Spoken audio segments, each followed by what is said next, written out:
Olá, quinto ano, vamos começar então nossa aula e nós vamos ver sobre os símbolos da República Brasileira. Nós vamos ver então, nós estamos no capítulo 7 do nosso livro, da nossa apostila, e nós vamos ver então quais foram as mudanças que ocorreram nesse período, tá? Então vamos fazer uma leitura então do texto da página 66 e nós vamos ver quais são as mudanças que ocorreram ao longo do tempo, né? Então nós vemos que no fim do século XIX, as cidades brasileiras cresciam rapidamente. Por que será? Os lucros da produção e exportação do café, elas facilitaram a chegada da tecnologia europeia ao Brasil. Então, o Brasil plantava o café, exportava para lá, com isso chegava então a tecnologia vindo dos países europeus, né? Modernizando então as cidades e trazendo inovações.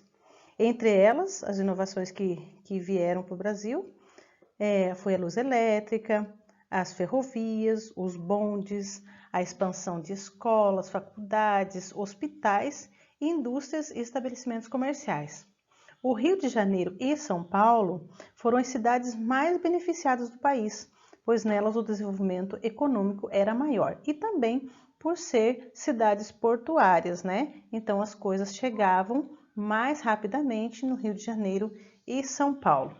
Nós vemos aqui uma historiazinha em quadrinho. Vamos ver. Enquanto isso, em uma fazenda de café no interior de São Paulo. Olha o que um dos coronéis falou.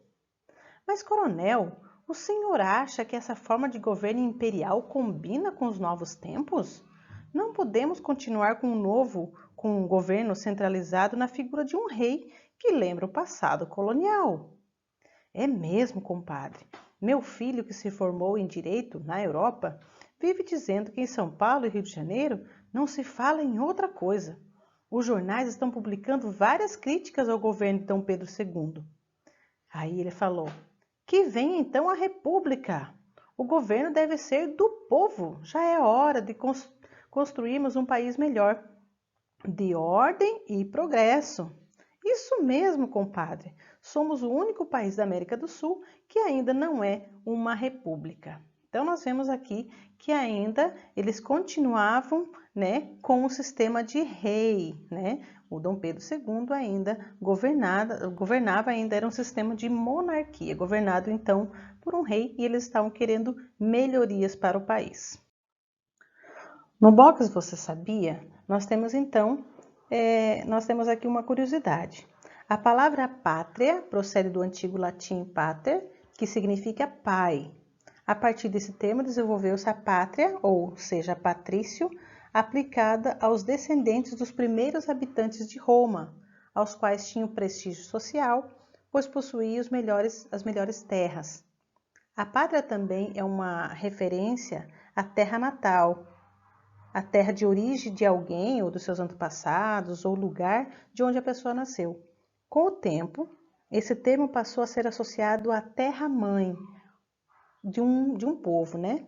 Nesse sentido, são compatriotas ou patrício todos os filhos da pátria, que nutrem um sentimento de honra por pertencerem a um povo ou uma nação ou por terem uma herança cultural comum, como línguas, valores, comportamentos, crenças, modos de vida, normas, instituições, criações, experiência, etc.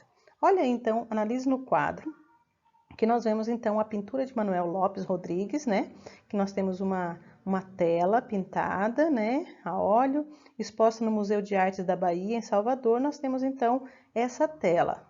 Percebam na cabeça da figura aqui, dessa mulher, né? Ela tem uma coroa de louros. E olha na nossa nota de hoje, nota de R$ 5, nós também temos uma efígie, que é a República, né? Impressa na cédula de real. Nós temos então essa figura dessa estátua, né? Essa efígie com as folhas de louro na cabeça. O que é uma efígie então?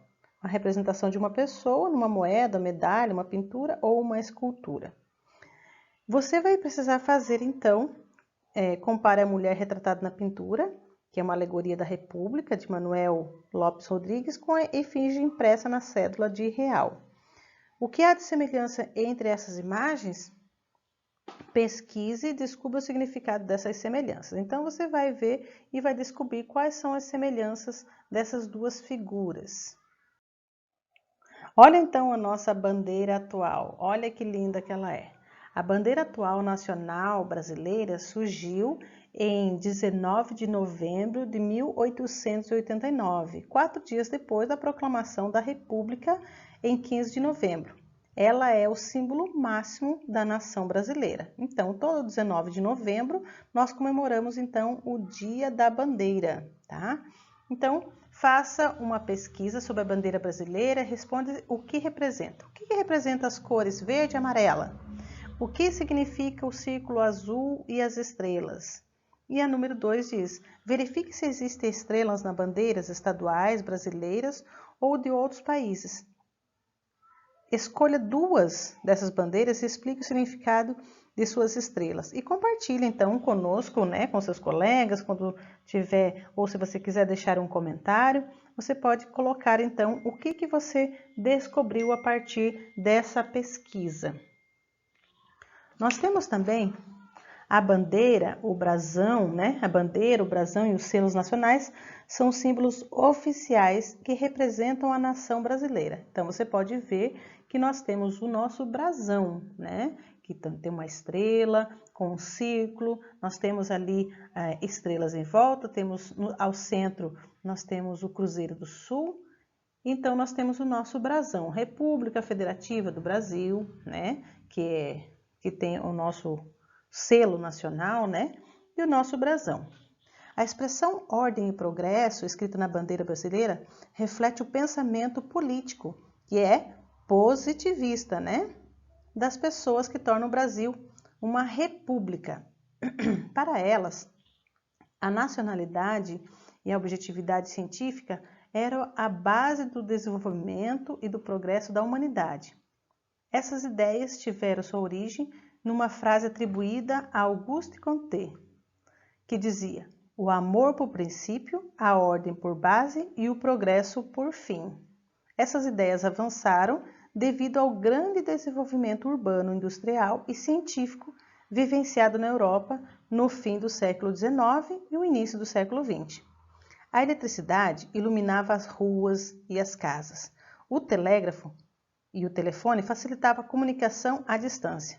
E havia navios, trens a vapor, os automóveis e os aviões revolucionaram os meios de transporte. Então você pode analisar ali no início do século XX, foi um período de intenso desenvolvimento urbano, por isso denominado de Belle Époque, né? Uma bela época. Olha só, para quem não tinha nada, olha, prédios bonitos, luxuosos, né?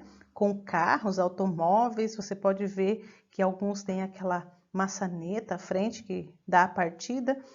Para nós hoje, nós podemos ver que é uma tecnologia ultrapassada, mas para a época é uma tecnologia muito avançada que eles podiam então contar com isso, né? Uma coisa que eles não tinham antes e agora eles estavam desfrutando dessa tecnologia. Nossa aula chegou ao fim. Se você tiver dúvida, você pode voltar à aula, assistir a aula novamente, ou então você pode fazer a leitura novamente da sua apostila, tirando todas as suas dúvidas. Nós temos atividades então na página 67, 68 e 69, para que você possa ter uma melhor compreensão do assunto.